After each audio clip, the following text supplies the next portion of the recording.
Okay, शुरू करते हैं।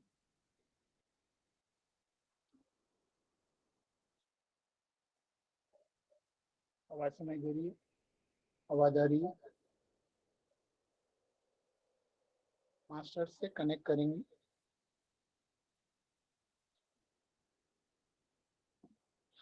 ये सेशन मेनली पेरेंट्स के लिए है। पेरेंट्स अगर ज्वाइन करते हैं तो बेटर है। और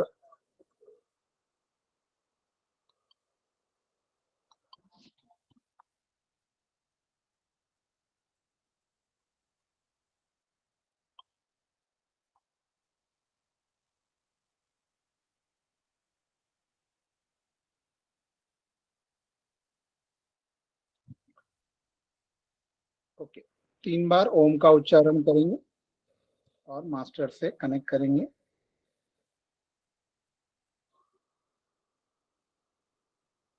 एक गहरी सांस लीजिए और ओमकार का उच्चारण कीजिए। ओ,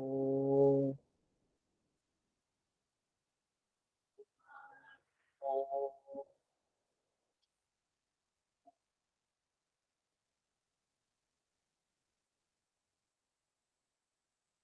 ओ,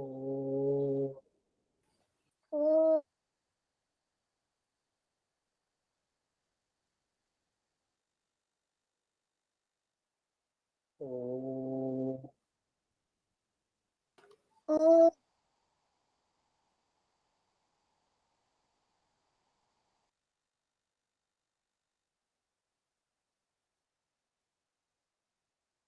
आंख बंद करके हृदय में भक्ति की अवस्था से सभी गुरुजनों से जुड़ जाएंगे गुरु मंत्र के साथ। ओ, ओ, अखंड मंडलाकारं अम्लामे व्याप्तं येन चराचरम् तत्पदं दर्शितं येन तस्मै श्री गुरुवे नमः। भैया कुछ सुनाई नहीं दे रहा। अज्ञानतिमिरान्धस्य ज्ञानाञ्जनशलाकया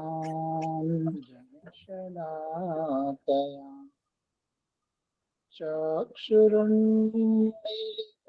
येन तस्मै श्री गुरुवे नमः। गुरुर्ब्रह्मा गुरुर्विष्णु गुरुदेवो महेश्वर गुरु साक्षात् परब्रह्म तस्मै तस्मै श्री गुरुवे नमः। तस्मै श्री गुरुवे नमः। तस्मै श्री गुरुवे नमः। ओम श्री महाकाल बाबाजी नमः। ओम श्री सद्गुरुवे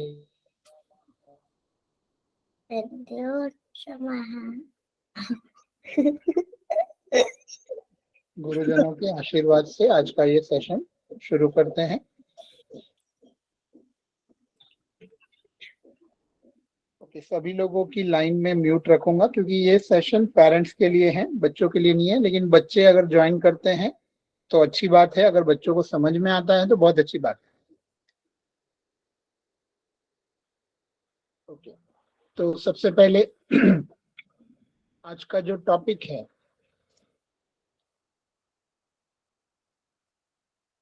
जिसकी हम बात कर रहे हैं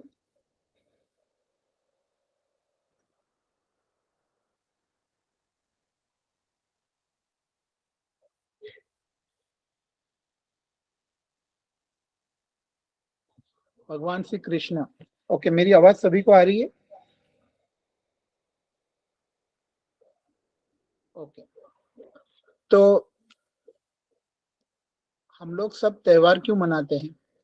फेस्टिवल्स, अलग अलग त्योहार हम लोग मनाते हैं। वो त्योहार मनाने का मुख्य कारण ये है कि उन त्योहारों से हम याद करें कि हमें किसके जैसा बनना है। लेकिन ज्यादातर आजकल ये होता है कि जन्माष्टमी आया तो लोगों ने एंजॉय किया, ठीक है, एंजॉय किया, एंजॉय करना अच्छी बात है। फिर गणपति का त्योहार आया तो भी एंजॉय किया। फिर नवरात्रि में गरबा खेल के एंजॉय किया। फिर दिवाली में पटाखे फोड़ के एंजॉय किया। तो हर साल हम एंजॉय करते रहते हैं। लेकिन त्योहारों का सिर्फ मेन मुख्य ये नहीं है कि लोग एंजॉय करें। एंजॉय करो, लेकिन याद करो कि ये त्योहार हम क्यों मनाते हैं और हमें वो त्योहारों से क्या सीखना है, त्योहारों में हमें अपने जीवन में क्या चेंज करना है। तो अभी भगवान कृष्ण का त्योहार, अभी जन्माष्टमी आके गया। तो जन्माष्टमी अगर हमने अभी सेलिब्रेट की तो जीवन का लक्ष्य ये होना चाहिए कि हर साल हम जितनी जन्माष्टमी सेलिब्रेट करेंगे, त्योहार मनाएंगे, हम हर साल कितना कृष्ण के जैसे बनते जा रहे हैं। अगर आपने 50 या 60 जन्माष्टमी के त्योहार मनाए लेकिन हम कृष्ण जैसे बन नहीं पाए तो ये जीवन व्यर्थ हो जाएगा। तो बच्चों को, अभी बच्चों की उम्र है 5 साल, 7 साल, 8 साल, तो हर साल अगर वो कृष्ण की, भगवान कृष्ण, देखो भगवान जैसा तो बनना हम सोचते हैं कि मुमकिन नहीं है, पॉसिबल नहीं है। लेकिन भगवान ने ये त्योहार ही इसलिए शुरू किए हैं, जो बड़े महात्माओं ने, ताकि हम धीरे धीरे धीरे भगवान जैसे बनने लगे और भगवान के साथ एक हो जाए। तो आज का सेशन भी, इसका मुख्य टॉपिक यही है कि हर साल आप भगवान की क्वालिटीज को सीखिए। पहले तो लोग सीखने को रेडी होने चाहिए, फिर सीखने के बाद समझकर वो क्वालिटी हमारे अंदर कैसे उतरेगी। अगर हमने ये निर्णय ले लिया कि हम अपने अंदर भी ये क्वालिटीज उतारेंगे और बच्चों के अंदर भी हर साल ये क्वालिटीज डेवलप करेंगे, तो आपका बच्चा अगर 5 साल का है तो 25 साल का होते होते या 20 साल का होते होते या 15 साल का होते होते समझ लो कि वो 50% भी भगवान कृष्ण की तरह बनने लगा, तो वो बहुत बड़ा पुण्यात्मा बनेगा। एक महान आत्मा को अपने अपने बच्चों में धीरे धीरे आप देखोगे, आप उसके जीवन में वो कृष्ण के गुणों से आप देखोगे कि वो कैसे पूरी दुनिया का भला करता है। तो भगवान, हम ये सोचते हैं कि भगवान जैसा हम बन नहीं सकते, लेकिन मुख्य मेरा तो ये मानना है और इवन हमारे शास्त्रों का ये मानना है, गुरुकुल में त्योहारों का महत्व यही है कि आप भगवान के गुणों को सीखो और अपने जीवन में लाओ। राम को याद करोगे तो राम के त्योहार में, जैसे जितने भी राम नवमी, बहुत सारे त्योहार है, दशहरा, तो राम के गुण आप अपने जीवन में लेके आओगे। हम जय श्री राम कहते हैं, वो इसलिए नहीं कहते कि खाली कहने के लिए कहते, श्री राम के गुणों को हम अपने जीवन में कैसे उतारें। तो यही ये टॉपिक है, आज का टॉपिक भी यही है और आने वाले समय में हम गहराई में बात करेंगे। और देखो, मैं मानता हूं कि जो भी मैं बात करता हूं या जो मेरे गुरु से मुझे प्रेरणा मिली है, वो सभी लोगों के लिए नहीं है। बहुत ही पुण्यशाली आत्मा होगी जिनके परिवार में या बच्चों में ये गुण धीरे धीरे डेवलप होंगे। सभी लोग अगर देखो, अभी ये सेशन में जितने भी लोग आए, तो जो लोग चाहते हैं कि वो अपने परिवार में, खुद में, पहले तो खुद में और फिर अपने बच्चों में भगवान के गुणों को ला सके और भगवान को करीब ला सके, ये सेशन उन लोगों के लिए ही है। तो सभी लोग, जरूरी नहीं है कि सभी लोगों की सोच ऐसी हो। ओके, तो आज हम भगवान कृष्ण पे बात कर रहे हैं, तो ये फोटो मैंने दिखाया। तो धीरे धीरे हम गहराई में समझेंगे कि ये कैसे पॉसिबल है, कैसे ये हो सकता है। ओके, तो आप में से कई लोग गुरुकुल के सेशंस अटेंड कर रहे हैं बहुत टाइम से, तो और आप लोगों को ये समझ में आ गया है कि जो सीरियस लोग हैं, जो ये सीखना चाहते हैं, अपने बच्चों में ये चीजें लाना चाहते हैं, उनके लिए ये सेशन। हर त्योहार आपको याद दिलाएगा कि आपको कौन सा गुण, आपको याद आना चाहिए कि मुझे ये गुण अपनाना है इस साल, मैं ये 2-3 गुण, 4 गुण, 5 गुण, 6 गुण अपने जीवन में ला सकती हूँ, ला सकता हूँ, और अपने बच्चों को ये चीजें हम अपने घर में डेली इंप्लीमेंट कर सकते हैं। ओके, तो that is the main topic. तो आपके घर में ये गुण कैसे आएंगे, ये सिस्टम समझाना, आपको सिखाना, ये मेरा काम, कि आप अपने घर में ये गुणों को कैसे ला सकते हो।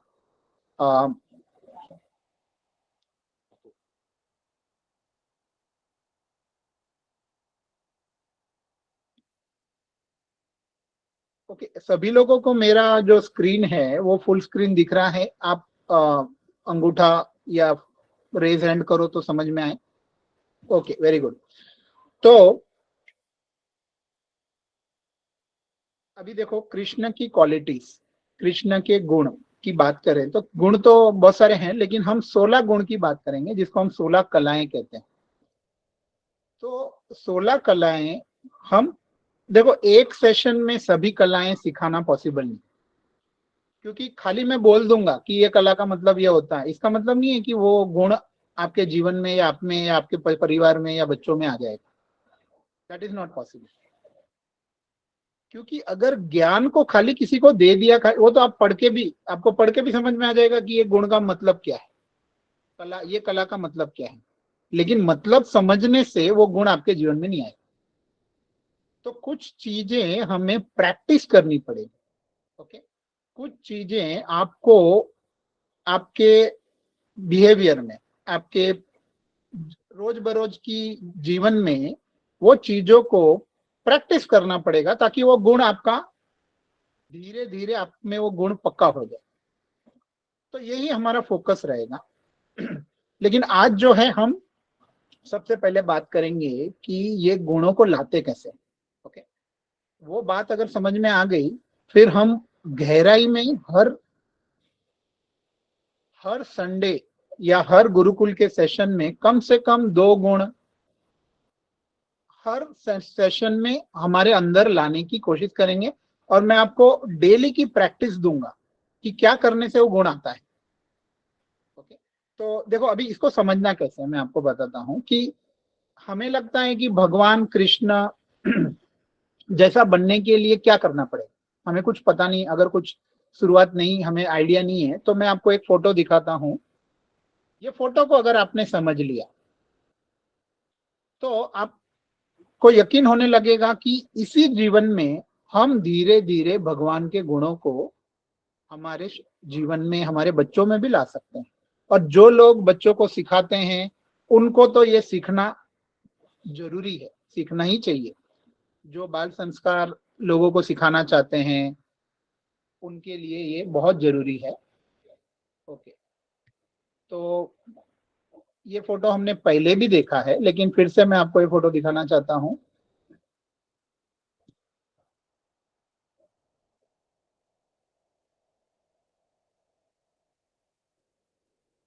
देखो, जिसको भगवान कहते हैं, 2 फोटो है, दोनों फोटो की बात करेंगे हम अभी। इसमें ठीक है, जो भी लिखा है मैं आपको शॉर्ट में बताना चाहता हूँ कि नॉर्मल इंसान, मनुष्य जो अलग अलग तकलीफों में अलग अलग दुर्गुण लेके जी रहा है, तो 200 के नीचे सारे दुर्गुण हैं। ओके, जिसमें गुस्सा, जो अपने शास्त्रों में भी लिखा है कि राग द्वेष, ये सब चिंता और ये सब जो चीजें हैं, तो ये सारे दुर्गुण हैं। ओके, और 300 के ऊपर, 300 के ऊपर जो है वो सारे सद्गुण हैं।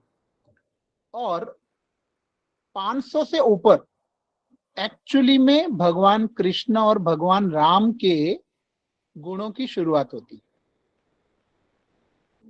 तो अगर हमको अपने जीवन में प्रैक्टिकली समझना है कि हमको ये कैसे करना है, तो सिंपल तरीका क्या है कि आप दुर्गुण से ऊपर उठो, उसके तरीके हम सीखेंगे, अलग अलग प्रैक्टिसेस सीखेंगे। और आप जीवन में कुछ जानना चाहते हो, सीखना चाहते हो, जब वो लेवल पे जाओगे तो 300 350 से ऊपर जाओगे, और 500 के ऊपर जाते ही भगवान के गुण आपके जीवन में आने लगे। 700 के ऊपर अगर आप गए, 700 और 1000 के ऊपर गए, तो समझ लो कि 700 के ऊपर अगर आप गए तो ये पक्का हो जाएगा, अगर आप 700 के ऊपर जीने लगे। देखो, हर एक इंसान की एक जीने की जागरूकता है। आपके परिवार में 5 लोग हैं, पांचों लोग अलग अलग लेवल पे जी रहे हैं, खाना पीना एक ही घर का खा रहे हैं, लेकिन सब अलग अलग नंबर पे जी रहे हैं।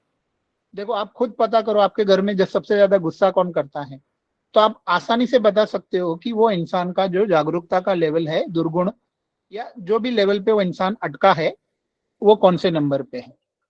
अगर आप बहुत शांत हो, ओके, लेकिन शांत होना इसका मतलब नहीं है कि आप ऊपर पहुंच गए हो। शांत होने का मतलब है कि आप में दुर्गुण कम है, लेकिन फिर भी आप में जो प्रेम की अवस्था जिसको कहते हैं, भगवान कृष्ण का सबसे पहला स्वरूप है प्रेम का स्वरूप। भगवान कृष्ण को याद करते ही सब प्रेम की अवस्था में आने लगते हैं। तो प्रेम का जो गुण है वहां से शुरू होता है, कृष्ण का और राम का जो सद्गुण। तो 500 से ऊपर गए, फिर 700 से ऊपर अगर आप जाने लगे तो समझ लो कि आप भगवान के साथ एक होने लगे। और यही हमारा फोकस है। ये जो सेशंस है वो कोई टाइम पास के लिए नहीं है। जो सीरियस लोग हैं, जो ये लेवल पे जाना चाहते हैं, अपने बच्चों को भी लेके जाना चाहते हैं और अपने बच्चों को बड़ा पुण्यात्मा महान आत्मा बनाना चाहते हैं, जो खुद का भला करेगा, संसार का भी भला करेगा, तो वो भगवान कृष्ण की तरह जिएगा। तो 700 के ऊपर जो जीने लगेगा वो दुनिया का भला करके ही जाएगा। वो ऐसा साधारण जीवन जी नहीं सकता, जैसे साधारण व्यक्ति जीते हैं वैसा नहीं जिएगा। वो स्पेशल आत्मा जिसको अवतार कहते हैं उसके तरह जिएगा। और जो 1000 के ऊपर गया, समझ लो कि उसमें अवतार के गुण, जिसको हम भगवान का अवतार कहते हैं, वैसे दिव्य पुरुष की तरह वो जिएगा। और ये पॉसिबल है। ऐसा मत सोचो कि देखो, स्वामी विवेकानंद, अभी स्वामी विवेकानंद को हम लोग इतनी महान आत्मा क्यों मानते हैं? क्योंकि वो 700 के ऊपर जीते थे। और हम चाहते हैं कि हमारे बच्चे तेजस्वी बने स्वामी विवेकानंद जैसे। हम नहीं चाहते कि चलो वो उन्होंने शादी नहीं की, लेकिन जरूरी थोड़ी शादी करके भी इंसान विवेकानंद जी जैसा तेजस्वी पुरुष बन सकता है। तो 700 के ऊपर जो व्यक्ति जाते हैं वो तेजस्वी पुण्यात्मा की तरह जीते हैं, वो साधारण व्यक्ति की तरह नहीं जीते। तो वो गृहस्थ जीवन जीते हुए, शादी करके, बच्चों संतान पैदा करने के बाद भी कोई बड़ा कार्य करते हैं। तो ये 700 के ऊपर का लेवल है। ओके, तो शॉर्ट में ये मैं आपको बताना चाहता था।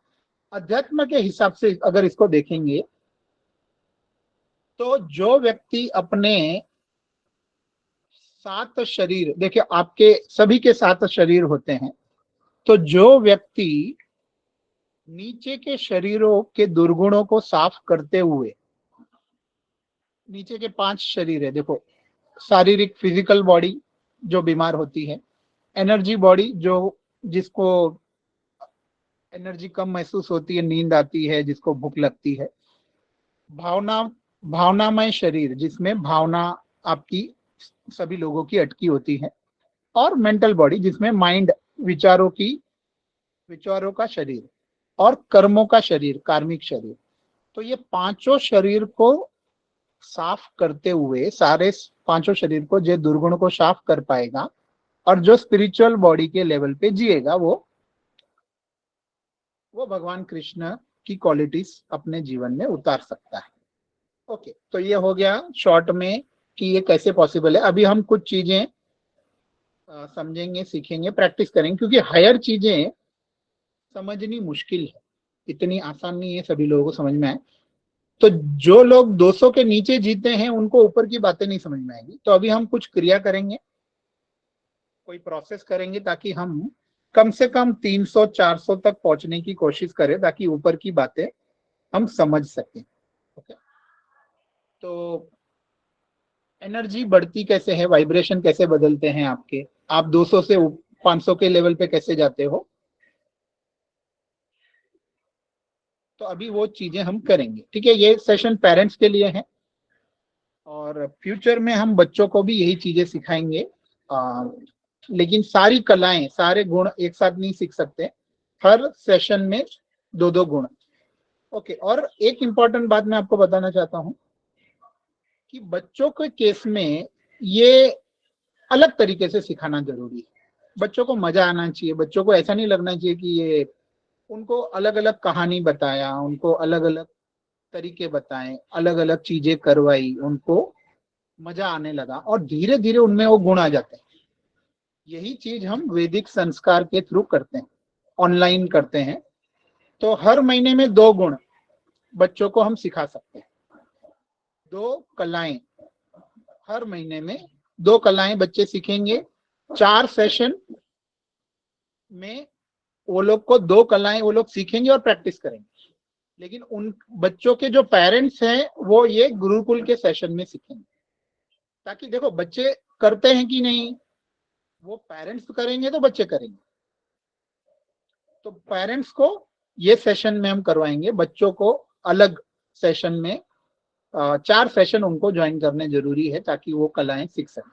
ओके, और सिर्फ सीरियस लोगों के लिए है, कोई भी ऐसा नहीं कि आज मेरी छुट्टी, आज मेरा ये है वो है, मैं कल करूंगा परसों करूंगा, नहीं।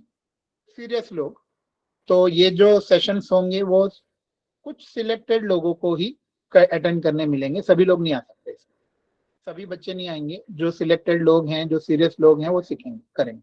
ओके, तो सबसे पहले हम वाइब्रेशन कैसे बदलते हैं, पॉजिटिव वाइब्रेशन। मैंने पिछले वीडियो में निगेटिव, दुर्गुण, दुर्गुण बच्चों के जीवन में कैसे आते हैं इसके ऊपर बात की थी। निगेटिव वाइब्रेशंस के चक्कर में बच्चों में संस्कार लाना पॉसिबल नहीं है, आप कितना भी सिखाओ, बच्चों में संस्कार नहीं आएंगे अगर वो निगेटिव लोगों के साथ। क्लास में 50 बच्चे हैं और 50 बच्चों के उनके आदतें, उनके विचार, उनके वाइब्रेशन अगर बुरे हैं, तो आपके बच्चों में भी निगेटिव वाइब्रेशन, ये 100% ट्रू है। ओके, तो घर में पॉजिटिव वाइब्रेशन कैसे ला सकते हैं, कैसे उनमें संस्कार सीखने के लायक, संस्कार लाने के लायक उनको कैसे बनाएं, उसके लिए आपको अपने घर में पॉजिटिव वाइब्रेशंस बढ़ाने जरूरी है। ओके, तो पॉजिटिव वाइब्रेशंस की ऊपर हम बात करेंगे कि पॉजिटिव वाइब्रेशंस कैसे आते हैं। ओके, तो देखो अभी पॉजिटिव वाइब्रेशन का मतलब क्या है। अभी सबसे पहले, अगर इंसान खुश है, अगर आप खुश हो, ओके, अगर आप खुश हो तो आप पॉजिटिव वाइब्रेशन की तरफ जा रहे हो।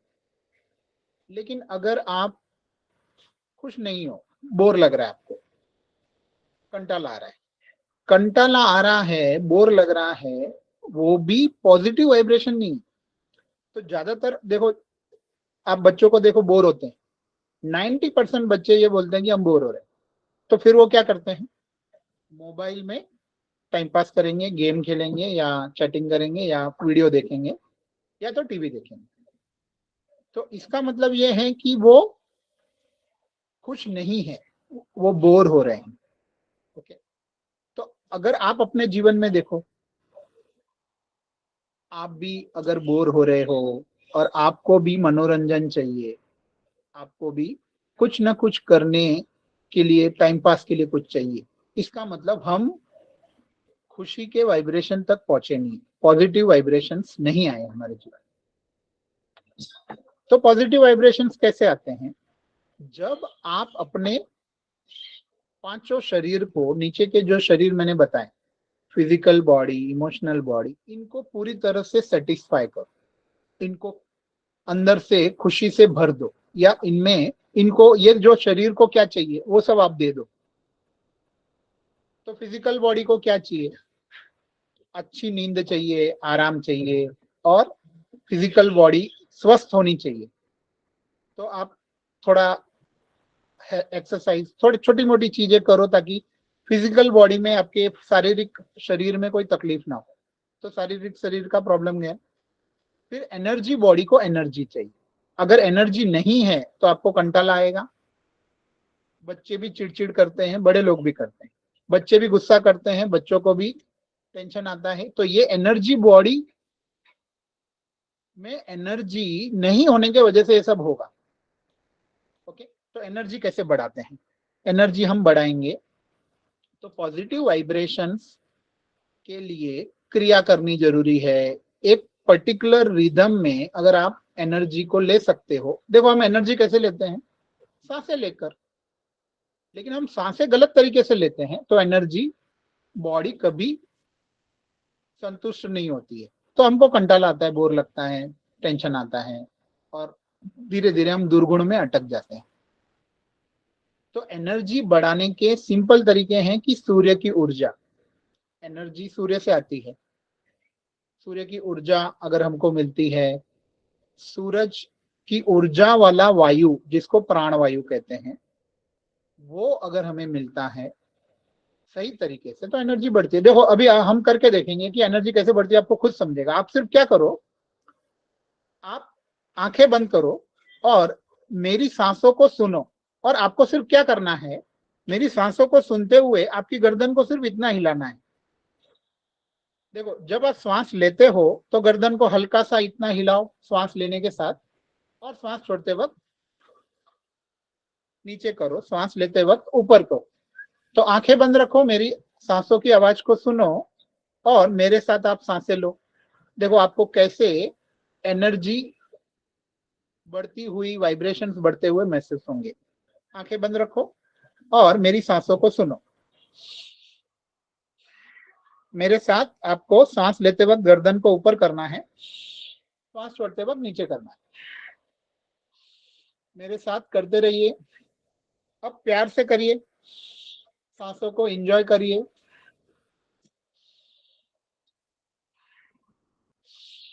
कम से कम हम 1 मिनट तक सांसें लेंगे।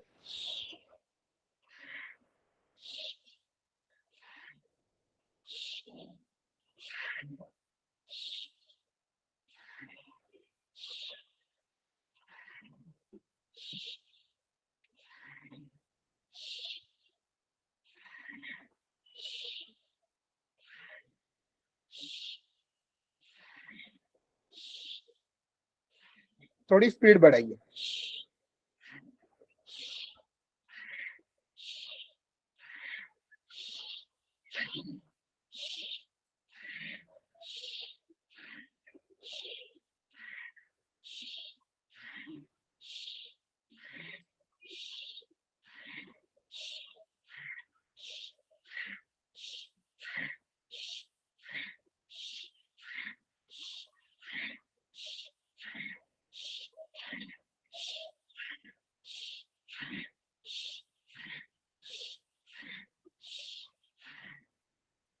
ओके, अब आंखें बंद रखिए। आंखें बंद रखकर अब आप अपनी एनर्जी बॉडी को महसूस करें कि क्या डिफरेंस आया। अगर आपने मेरे साथ सांसें ली तो आपके वाइब्रेशन, आपके दुर्गुण, निगेटिव वाइब्रेशन जिसको दुर्गुण कहते हैं, उसका पावर कम होने लगा। बोरियत जाने लगेगी, टेंशन जाने लगेगा, डर जाने लगेगा, चिंता। अभी ये जादू कैसे होता है? एनर्जी बॉडी को आपने संतुष्ट किया, सेटिस्फाई किया। अब आप इमोशनल बॉडी को कर सकते हो। देखो अब आपके हृदय में क्या है, अगर आपके हृदय में कंटाला है, टेंशन है, तो इमोशनल बॉडी खुश नहीं है। आपकी भावनाएं, भावनामय कोश कहते हैं जिसको, भावनामय शरीर कहते हैं, उसको संतुष्ट करना है तो उसको प्रेम का अनुभव करवाओ। हर श्वास में आप प्रेम का अनुभव करो, प्यार से सांसें लो।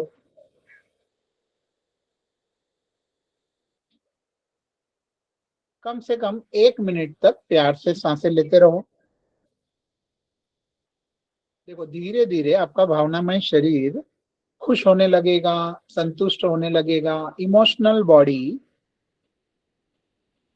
फुलफिल होने लगेगी।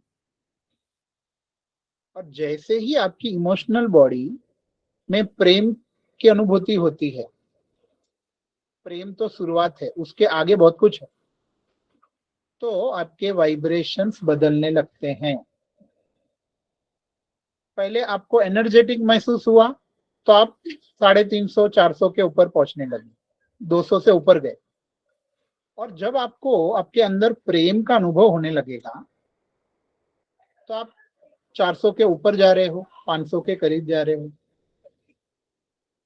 लेकिन ये जो अवस्था है ये टेम्पररी, थोड़ी देर में वापस आपके वाइब्रेशंस कम हो जाएंगे। तो अभी देखो आपने अपने वाइब्रेशन बदले थोड़ी देर के लिए, तो आपके घर में आसपास आपके वाइब्रेशंस से आपके घर का वातावरण बदलता है, और ये 100% सच है। तो वाइब्रेशन बदलने के बहुत सारे तरीके हैं, लेकिन मैंने आपको कोई भी वस्तु के बगैर आप कैसे अपने वाइब्रेशन बदल सकते हो ये बताया, सिखाया। लेकिन अभी ये चीज जरूरी नहीं है कि सब कर सकते हैं, कोई करेगा कोई नहीं करेगा। तो जब आप खुश होते हो, जब आप शांत होते हो, आपके वाइब्रेशन बदले तो आपके घर के वाइब्रेशन बदलते हैं। तो घर में अगर 10 लोग हैं तो 10 में से 8 लोग खुश नहीं है, 2 ही लोग खुश हैं, तो घर के वाइब्रेशन कैसे होंगे? निगेटिव होंगे। तो ये बात समझनी जरूरी है कि अगर घर में लोग खुश नहीं है तो आप, अगर किसी को खुश रहने नहीं आता है तो वो दुखी रहेगा, या तो वो बोर बोर जिंदगी बोर लगेगी उसको। तो इसका मतलब है कि घर में निगेटिव वाइब्रेशंस ज्यादा होंगे। तो सबसे पहले अपने आप को, अपने बच्चों को खुश रहना सिखाओ। तो अभी देखो ये वाइब्रेशंस की जो हम बात कर रहे हैं, पॉजिटिव वाइब्रेशंस के बहुत सारे तरीके हैं जो हम सीखेंगे हर हफ्ते, संडे के दिन पेरेंट्स के लिए, और जो बाकी का टाइम है बच्चों के लिए वो अलग से हम डिसाइड करेंगे। लेकिन ये सभी लोगों के लिए नहीं है, जो हायर लेवल पे जाना चाहते हैं, सीखना चाहते हैं, उनके लिए ही है ये गुरुकुल के सेशन। इसकी डिटेल्स हम लोग धीरे धीरे शेयर करेंगे। वाइब्रेशन, अगर आपने ये प्रैक्टिस की और आपको समझा कि वाइब्रेशन कैसे बदलते हैं, ये तो मैंने सिंपल डेमो दिया है, छोटा सा 2 मिनट के लिए आपके वाइब्रेशन बदले हैं, लेकिन पूरे दिन कैसे बदलेंगे, 24 घंटा आप हायर वाइब्रेशन पे 500 के ऊपर, 600 700 के ऊपर कैसे जा सकते हो, ये सीखना, समझना। और 16 कलाएं, कृष्ण की 16 कलाएं अपने जीवन में हम कैसे ला सकते हैं। सिर्फ ये चीज करके 16 कलाएं तो नहीं आएंगी, पहले तो 16 कलाओं को सीखना पड़ेगा, समझना पड़ेगा और उसकी प्रैक्टिस करनी। तो वो हम हर हफ्ते 2-2 कलाओं को सीखेंगे, समझेंगे और उसकी प्रैक्टिसेस करेंगे। ओके। तो पॉजिटिव वाइब्रेशंस एक शुरुआत है बात को समझने के लिए, लेकिन क्वालिटीज को लाना, जीवन में लाने के लिए ये बेसिक जरूरत है कि आप अपने वाइब्रेशन बदलने के लेवल पे आने चाहिए। जो इंसान अपना वाइब्रेशन बदलना नहीं चाहता, वो जो सीखना ही नहीं चाहता, जो वाइब्रेशन बदलना ही नहीं चाहता, वो कभी भी कृष्ण की गुणों को अपने जीवन में नहीं ला सकता। देखो, भगवान कृष्ण किसको कहते हैं, भगवान किसको कहते हैं, अवतार किसको कहते हैं? जो दुर्गुणों से परे हैं, जो निगेटिव वाइब्रेशंस से परे हैं, जिनको कोई दुर्गुण डिस्टर्ब नहीं कर सकते, दुर्गुण उनमें आ ही नहीं सकते हैं, उस व्यक्ति को हम अवतार कहते हैं, उसको भगवान कहते हैं, या भगवान का अवतार कहते हैं। तो जो सद्गुणों से भी ऊपर है, दुर्गुण और सद्गुणों से भी ऊपर है, तो 700 के ऊपर जो व्यक्ति, देखो अभी हमने क्या किया, जो लोग 100-150 पे थे, आप में से कुछ लोग अगर 200 के नीचे थे, तो धीरे धीरे ऊपर 300 तक हम लोग गए। तो अगर हम 300 पे जा सकते हैं तो हम 500 पे भी जा सकते हैं, 700 पे भी जा सकते हैं। लेकिन कौन 700 तक जा पाएगा? जो अपने वाइब्रेशंस को बदलना चाहता है। देखो, बहुत सारे लोग तो बदलना ही नहीं चाहते अपने वाइब्रेशन। 90% लोग तो यही बोलते हैं, मैं जैसा हूं मैं वैसा ही रहना चाहता हूँ। तो नो प्रॉब्लम। जैसे दुर्योधन बोलता है, मैं जैसा हूं मैं वैसा ही रहूंगा, मुझे किसी से कुछ सीखना नहीं है, किसी का सुनना नहीं है, मैं जो सोचता हूँ वो सही है। तो इसको कहते हैं अविद्या, इग्नोरेंस। और अविद्या ही सारे दुखों की जड़ है, सारी तकलीफों की जड़ है। पूरा जीवन अविद्या में चला जाता है, इग्नोरेंस में, अंधकार में चला जाता है। अर्जुन अकेला सीखना चाहता था, उसके वाइब्रेशंस बदल गए धीरे धीरे। पहले वो रो रहा था, 200 के नीचे था, फिर वो सीखने को रेडी हुआ, 300 पे आया। फिर वो जानना चाहता था कि जीवन का सही मकसद क्या है, ध्येय क्या है, आत्मा क्या है, परमात्मा क्या है। तो वो 300 के ऊपर गया। फिर भगवान कृष्ण ने अपने शब्दों से, अपने पॉजिटिव वाइब्रेशन से उसको 400 के ऊपर, फिर प्रेम की अवस्था में, फिर उसको 700 के 700 के लेवल पे लेके गए। तो सीखने से, प्रैक्टिस करने से, अपने जीवन में वो चीजों को लाने से भगवान के गुण हमारे जीवन में आ सकते हैं। देखो, पहले मैं भी बहुत टेंशन में जीता था, बहुत तकलीफ में जीता था। लेकिन ऐसा क्या हुआ कि मैं संडे के दिन, जब लोग घूमने फिरने जाते हैं अपने परिवार के साथ, मैं अपना प्रेम बांटने के लिए ये सेशन में आ जाता हूँ। चाहे 5 लोग आए, 10 लोग आए, 20 लोग आए, 30 लोग आए, लेकिन तो जब वो अवस्था आने लगती है, तो आप एक साधारण व्यक्ति की तरह नहीं जियोगे, आप असाधारण चीजें करने लगो। तो ये जो भगवान कृष्ण की 16 कलाएं हम सीखेंगे, जो आप में से जो लोग सीखना चाहते हैं, जो सीरियसली ये चीजों को जीवन में उतारना चाहते हैं, अपने अपने जीवन को सफल, जीवन को कुछ, जीवन देखो ऐसे ही निकल गया, काम करते करते, जिम्मेदारियों के बोझ के नीचे कितना जीवन निकल गया, कितने साल निकल गए, लेकिन इतने त्योहार निकल गए। लेकिन अब हम हर त्योहार में भगवान को अपने करीब लाना चाहते हैं, न कि उसको एक मनोरंजन या आनंद। ठीक है, मनोरंजन और आनंद भी लेना चाहिए, लेकिन सिर्फ उसी चीज के लिए त्योहार नहीं। तो जब से बात ये मुझे समझ में आई, मैं हर त्योहार में जो भी गुण है भगवान कृष्ण के, भगवान राम के, नवरात्रि में माँ दुर्गा शक्ति के जो गुण हैं हमारे जीवन में लाना चाहिए। देखो, आपको दशहरा की बात मैं करता हूँ। मेरे गुरु ने मुझे बताया था कि दशहरा का रियल जो मकसद क्या है, पर्पस क्या है, नवरात्रि और दशहरा का रियल मकसद क्या है।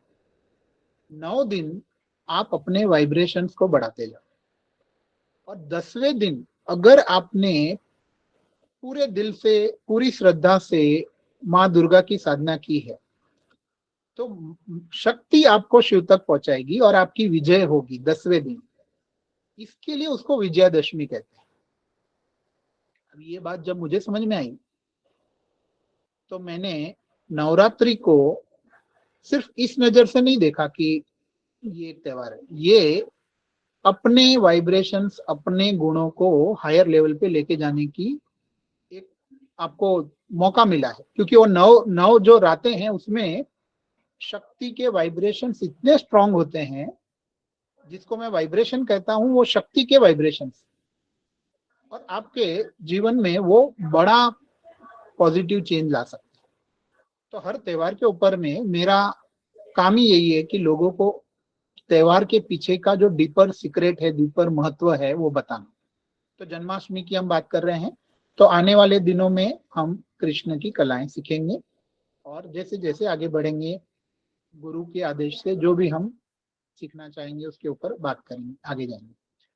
ओके, तो अभी ये कृष्ण की कलाएं कौन सी है, क्या है, उससे क्या जीवन में फायदा होगा, बच्चों में क्या चेंज आएगा।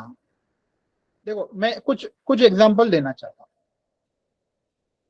कि अभी आपका बच्चा, देखो अभी मेरे पास बहुत सारे पेरेंट्स आते हैं, बोलते हैं कि अभी ये मेरा बच्चा कॉलेज में आ गया है, इसको नौकरी नहीं मिल रही है, कॉलेज भी खत्म हो गई है, नौकरी भी नहीं मिल रही है, और इसकी शादी भी नहीं हो रही। अभी वो बच्चा तो नहीं रहा, लेकिन वो जवान लड़का बन गया है। तो उसमें कृष्ण की एक कला की कमी है, जिसको हम कहते हैं सम्मोहन। अगर आपके अंदर सम्मोहन शक्ति नहीं है तो आप लोगों को अट्रैक्ट नहीं कर सकते। तो अट्रैक्ट करना क्यों जरूरी है लोगों को? अगर आपका आपका लड़का बिजनेस करता है तो कस्टमर्स अट्रैक्ट होने चाहिए, उसकी बातों से, उसके काम से, उसकी कला से लोग अट्रैक्ट होने चाहिए, तभी पैसा आएगा ना। मनी, अगर आपको जीवन में पैसा चाहिए, मनी अट्रैक्शन चाहिए, तो सम्मोहन कला तो होनी चाहिए, जो कोई सिखाता ही नहीं। और ये कोई विद्या नहीं है, ये कृष्ण की कला है। और ये सम्मोहन की शक्ति कब आती है? जब आपका वाइब्रेशन 540 के ऊपर जाता है। अब ये सीक्रेट, लेकिन ये वाइब्रेशन जाएगा कैसे ऊपर 540 के ऊपर, ये सीखना पड़ेगा। तो सम्मोहन कला से आप जीवन में व्यक्तियों को अपनी बातों में, लोग आपसे प्यार करने लगेंगे, लोग आपसे मिलना चाहेंगे, आपकी बात सुनना चाहेंगे। दैट इज द सम्मोहन विद कला। और अगर अच्छी लड़की, अच्छी बहू चाहिए, उसके लिए भी आपके बेटे को लाइन लगनी चाहिए शादी करने के लिए। तो वो सम्मोहन कला है कि बहुत सारी लोग रेडी हैं। तो चाहे वो लड़की हो चाहे लड़का हो, सम्मोहन कला। हमारे बच्चों को इंग्लिश मीडियम में कैसे सीखेंगे ये सम्मोहन कला, मुझे बताओ।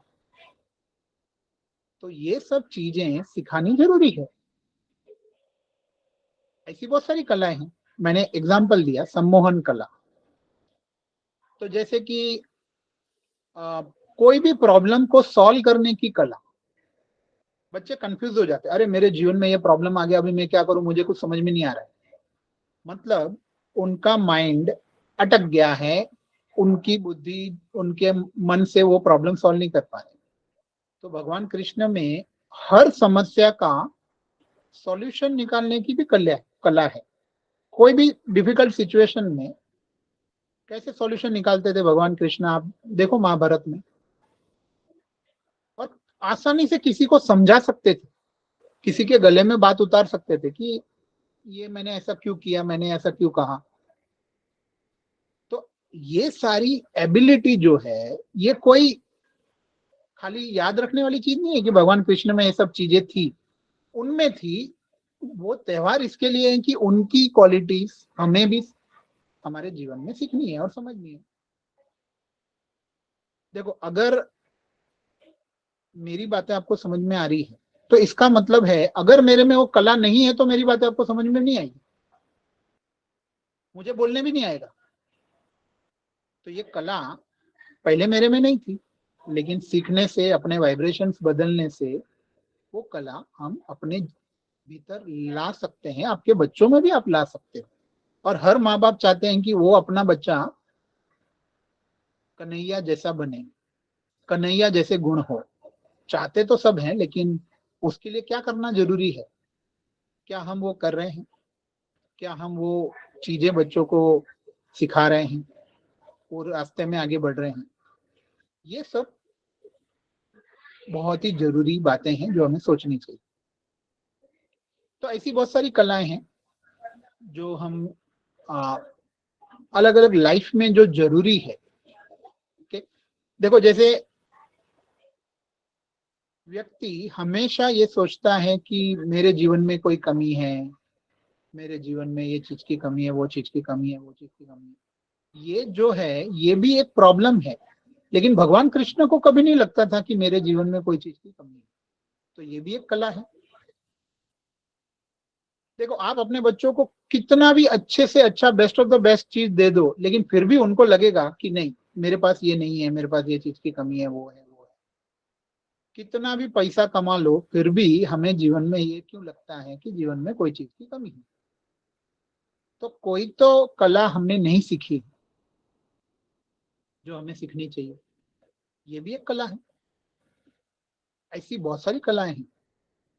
तो गहराई में हर सेशन पे हम लोग दो दो कला पे बात करें। तो जो लोग इसको सीरियसली सीखना चाहते हैं, बच्चों को भी सिखाना चाहते हैं, तो दो तरीके हैं इसको सीखने के।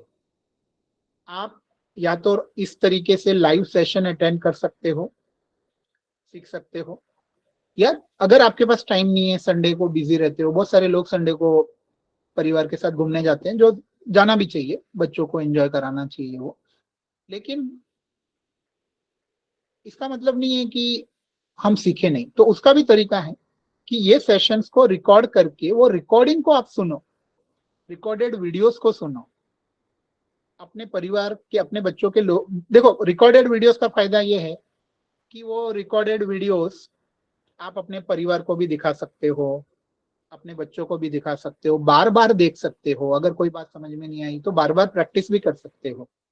तो रिकॉर्डेड वीडियोस ये तरीका जो आ, मुझे मेरे गुरुजनों ने बताया है कि उस तरीके से आप ज्यादा से ज्यादा लोगों को ये चीजें सिखाने में मदद कर सकते हो। आप एक बार वो रिकॉर्डेड वीडियो देख लो, समझ लो, और आप उसको बार बार देखो, आपके पास रखो। 10 साल के बाद देखना है, 5 साल के बाद देखना है कि अच्छा ये चीज का क्या था, तो भी देख सकते हो। वो एक बहुत ही अच्छा तरीका है जिसमें जिन लोगों को टाइम नहीं मिलता है वो कभी भी देख सकते हैं, अपने कंफर्ट के हिसाब से, टाइम के हिसाब से, कन्वीनियंस के हिसाब से। तो रिकॉर्डेड वीडियोस से देख सकते हो। और बच्चों के लिए खास ये जरूरी है कि वो बार बार ये चीजों को प्रैक्टिस करे। तो उसके बच्चों के सेशंस अलग होते हैं, जो ऑनलाइन लाइव सेशंस होते हैं उसके भी रिकॉर्डिंग्स मिलेंगे, लेकिन मेन है कि वो लोग ये चीजों को कहानी के फॉर्म में समझे। जिस तरीके से अभी मैं बता रहा हूं, अगर वो सुनते, उनको सुनने की कैपेसिटी होती नहीं, तो उनको कोई भी कला को सिखाने के लिए अलग अलग स्टोरी, अलग अलग उदाहरण, अलग अलग तरीके से सिखाना जरूरी है। तो ये वैदिक संस्कार के जो सेशन हम ऑनलाइन लेते हैं उसमें ये कलाएं हर महीने में दो कलाओं को बच्चों को सिखाने की हमारा टारगेट है। तो अगर आप अपने बच्चों को वो सेशंस ज्वाइन कराना चाहते हो तो जल्दी से जल्दी आप उसमें ज्वाइन करा सकते हो। उसका जो डिटेल्स है वो आपको हम लोग भेज देंगे अलग से। तो ये जो भी चीजें हैं ये आने वाले नेक्स्ट जो हफ्ते से हम शुरू करने की प्लानिंग कर रहे हैं। तो जो भी लोगों को इसमें ज्वाइन करना है आप जल्द से जल्द इसको अ, बता सकते हो। और और कुछ अगर आपको कोई प्रश्न है, कोई क्वेश्चंस हैं, या आपकी कोई अलग कुछ प्रॉब्लम्स हैं तो आप शेयर कर सकते हो। देखो कुछ किसी के बच्चे बहुत बुरे प्रॉब्लम में माँ बाप फंस गए हैं, कोई किसी के बच्चों का सिचुएशन ऐसा है कि बच्चे गलत डायरेक्शन में जा रहे हैं, और आप चाहते हो कि अगर आप चाहते हो कि आप अपने बच्चों की प्रॉब्लम मुझसे शेयर करो और उसका कारण जानो कि वो ऐसा क्यों कर रहा है और उसका सॉल्यूशन क्या है, तो भी आप मुझसे जुड़ सकते हो, व्हाट्सएप के थ्रू या बात कर सकते हो। ओके, तो आज के सेशन में मेन हमारा मकसद ये था कि ये जो चीजें हम करने जा रहे हैं, क्योंकि 16 कलाओं को सिखाना ये 40 मिनट में पॉसिबल नहीं है, तो हम लोग उसको खाली बताने से कुछ नहीं होगा। कौन सी कला है वो तो आपको कैसे भी पता चल जाएगा कहीं से, लेकिन कलाओं को सीखना, वो अपने जीवन में लाना, that is the main intention वो हम आने वाले समय में करेंगे। ओके, अभी लास्ट 5 मिनट्स अगर किसी को कुछ पूछना है, और ये इस बाकी जो डिटेल्स हैं वो हम धीरे धीरे ग्रुप्स में शेयर करेंगे। अगर आपको कोई आज के सेशन के रिलेटेड कुछ बात करनी है, कुछ पूछना है, तो आप जरूर पूछ सकते हो। बहुत सारे तरीके हैं वाइब्रेशंस को बदलने के, बच्चों के वाइब्रेशंस ऊपर लेके जाने के, बहुत सारे तरीके हैं, बच्चों के या बड़ों के। तो पॉजिटिव वाइब्रेशंस के ऊपर बहुत सारी चीजें हैं जो सिखानी बतानी जरूरी है, लेकिन टाइम की कमी है। लेकिन आने वाले सेशंस में, गुरुकुल के सेशंस में, कलाओं के साथ हर एक कला कौन से टेक्निक से, कौन से वाइब्रेशन बढ़ाने से आती है, ये हम आने वाले सेशंस में सीखेंगे सब। ओके, किसी को कुछ कहना है, कुछ बोलना है, कुछ पूछना है, तो आप अपनी लाइन को अनम्यूट कर सकते हो, या तो चैट विंडो पे टाइप करके बोल सकते हो।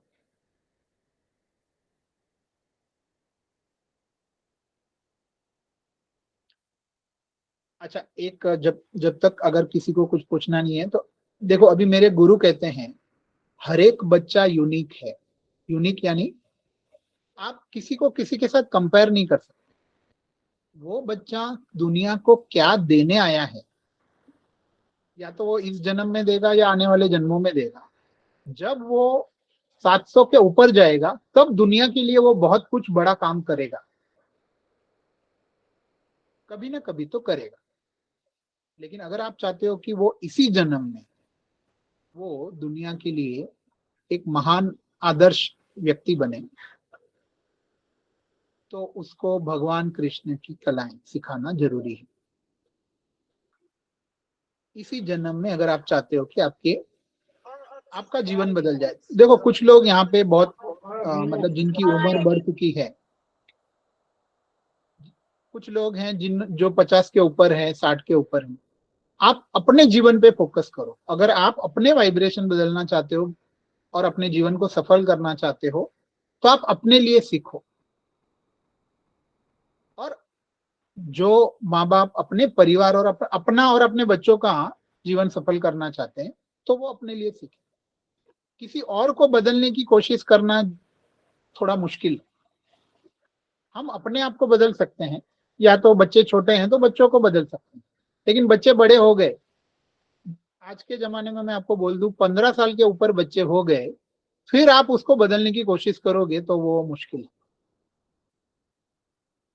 12 साल तक है तो अभी भी वो माँ बाप का सुनते हैं, बदल सकते हो आप उसको, उसके किस्मत को, उसके कर्मों को, उसके वाइब्रेशंस को बदलना पॉसिबल है। लेकिन 15 के ऊपर चले गए तो मुश्किल है। फिर भी अभी बहुत सारे केस में माँ बाप मुझे कांटेक्ट करते हैं तो पॉजिटिव रिजल्ट्स आए हैं, लेकिन वो कर्मों पे निर्भर करता है। तो जितना जल्दी हो सके आप अपने जीवन को और अपने बच्चों के जीवन को, अगर 12-15 के ऊपर चले गए उसके बाद कठिन है, मुश्किल है। ओके, सो किसी को कुछ कहना है? नहीं तो आज का सेशन हम यहाँ पे सर समाप्त करेंगे। सर बच्चे को एग्जाम फोबिया रहता है, तो उसके लिए क्या, कॉन्फिडेंस बढ़ाने के लिए क्या करना चाहिए सर? देखो, ये तो बहुत ही कॉमन प्रॉब्लम है। अच्छा। एग्जाम से सबको डर लगता है, क्योंकि अभी देखो, मैं आपको एक सिंपल एग्जांपल देता हूँ। एग्जाम में क्या होता है, अगर आप फेल हो गए या मार्क्स कम आ गए, तो फोबिया किसका है? पेपर लिखने का फोबिया नहीं है। पेपर लिखने के बाद क्या होगा उसका फोबिया है। और वो हमने ही क्रिएट किया है, ये सिस्टम ने क्रिएट किया है, स्कूल ने, हमने खुद ने, सब सब लोग शामिल है ये फोबिया को क्रिएट करने में। तो गुरुकुल में क्या होता था पता है? ऐसा कोई पेपर लिखने की सिस्टम नहीं, लिखा पढ़ी का सिस्टम ही नहीं था गुरुकुल में। जो भी था, जैसे अभी मैं आपको बता रहा हूँ कि देखो, आपको ये सीखना है, सम्मोहन कला सीखनी है, ठीक है। आप ये इस बात को समझो, अपने वाइब्रेशंस को बदलो, अपनी ये चीज को साधना करके प्रैक्टिस करो। आपको खुद समझेगा कि आप में वो पावर आ रहा है कि नहीं आ रहा है। लेकिन अभी ये वेस्टर्न सिस्टम में, एजुकेशन सिस्टम में कैसा है, समवन कला, समवन विद्या, ये एबिलिटी आई कि नहीं आई वो कैसे पता चलेगा, आप पेपर में लिखो, पेपर में याद करके लिखो। और सबकी याद शक्ति, सबकी बुद्धि इतनी स्ट्रांग नहीं होती है, तो 90% लोगों को तो डर लगता है कि पेपर का रिजल्ट क्या आएगा, तो रिजल्ट कहीं बुरा ना आ जाए उसका फोबिया है। ओके, लेकिन हमने ये फोबिया हटा दिया तो सिंपल है। अभी मैं मेरी बेटी को मैं क्या कहता हूँ पता है, मुझे इससे फर्क नहीं पड़ता कि तुझे कितने मार्क्स आ रहे हैं, तूने क्या किया, एग्जाम में क्या होगा, वो इम्पोर्टेंट नहीं है। लेकिन पिछले एग्जाम में जो हमने गलतियां की, ओके, इस एग्जाम में वो गलतियां रिपीट मत कर, या तो इस एग्जाम में जो गलतियां होगी उसमें तुम इंप्रूव कैसे करोगी कि अगले एग्जाम में ना हो। तो अभी देखो ये फोबिया नहीं, इसमें व्यक्ति को अपने अंदर कौन सी चीज की कमी है, क्या हमारे अंदर हमें सीखना चाहिए, बदलना चाहिए, ये वाला सिस्टम है। ना कि तुझे ये मार्क्स नहीं आएंगे तो मैं ये करूंगा वो करूंगा, तू ऐसा है वैसा है। अगर वैसा थिंकिंग बच्चों के अंदर घुस गया है तो उसको फोबिया लगेगा। लेकिन हमने उसको बोल दिया कि देखो अभी ये, इसका फोबिया निकालने का तरीका है कि अगर वो बच्चे को ये समझ में आ जाए कि ये एग्जाम के बाद मुझे क्या करना है, एग्जाम में मुझे, तो ये गहरी बातें हैं कि जो हम उसके साथ पर्सनली बात करके निकाल सकते हैं। एग्जाम फोबिया आने का कारण पता चलना जरूरी है कि उसके अंदर कौन सी चीज की कमी है। बुद्ध के वाइब्रेशंस कम होते हैं तो बच्चों में कॉन्फिडेंस नहीं आता है, उसको पढ़ने लिखने का, समझने का, याद करने का मन नहीं करता है, तो उसको डर लगता है कि पेपर का रिजल्ट क्या आएगा, तो फोबिया तो आने वाला है। तो अगर रूट कॉज पता चल गया और उसके दिमाग से वो फियर निकाल दिया, तू अपना 100% दे, लेकिन तू फेल हो गया, फर्स्ट नहीं आया, तो कुछ होने वाला नहीं है। बस क्यों नहीं हुआ उसके ऊपर हम इम्प्रूवमेंट करना जरूरी है, तो धीरे धीरे फोबिया चला जाता है। ओके, तो वो पर्सनली बात करनी जरूरी है बच्चे से। सब बच्चे अलग होते हैं, सबके कारण अलग होते हैं, फोबिया आने की वजह अलग होती है। ओके, तो ये पर्सनल लेवल पे हम बात करके समझ सकते हैं और उसका वाइब्रेशंस कौन सा मिसिंग है कि उसका आसानी से सॉल्यूशन निकल सकता है। ओके, तो आज का सेशन हम यहाँ पे एंड करते हैं।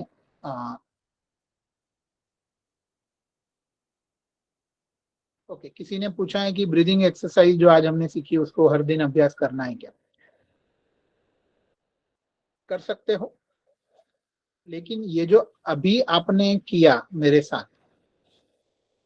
वो आप खुद से कर सको तो बहुत अच्छी बात है। लेकिन आने वाले समय में, ये तो एक सिंपल एक्सरसाइज हमने की थी, हर कला के लिए कौन सा ब्रीदिंग क्रिया, कौन सी एक्सरसाइज करनी है, क्या क्रिया करनी है, हम गहराई में सीखेंगे। ये जो अभी किया, अगर ये करके भी आपको अच्छा लगा है तो ये तो 0.05% भी नहीं है जो आने वाले समय में हमको सीखना है, करना है। ओके, लेकिन ये चीज अगर अच्छी लगी है तो आप डेफिनेटली कर सकते हो और बच्चों को भी करवा सकते हो। अगर तो थोड़ी देर के लिए उनका निगेटिव वाइब्रेशन चला जाएगा और आपको खुद को अच्छा लगेगा, पॉजिटिव वाइब्रेशन, शांत हो जाओगे आप, खुश हो जाओगे, तो वाइब्रेशन बदलेंगे घर के। ओके, तो आप कर सकते हो, लेकिन मेरा यही कहना है कि आगे वाली चीजें सीखनी समझनी जरूरी है। ओके, नहीं तो हम अटक जाते हैं कोई पर्टिकुलर एक लेवल पे, फिर वही जीवन उधर ही अटक जाता है। ओके, और कोई किसी को क्वेश्चन है? नहीं तो आज का सेशन यहाँ पे एंड करेंगे शांति पाठ के साथ। गुरुजनों, शांति पाठ का मतलब है सभी, पूरे संसार का भला हो। और जिन लोगों ने ये सेशन, जो गुरुजनों ने ये सेशन के लिए हमें मदद की है, उनका हम दिल से धन्यवाद करें, कृतज्ञता से। ओम सर्वेषां स्वस्तिर्भवतु, सर्वेषां शान्तिर्भवतु, सर्वेषां पूर्णं भवतु, सर्वेषां मङ्गलं भवतु। ॐ सर्वे भवन्तु सुखिनो, सर्वे सन्तु निरामया, सर्वे भद्राणि पश्यन्तु, मा कश्चित् दुःखभाग् भवेत्। ॐ शान्ति शान्ति शान्तिः। सबका भला हो, सबका मंगल हो। धन्यवाद।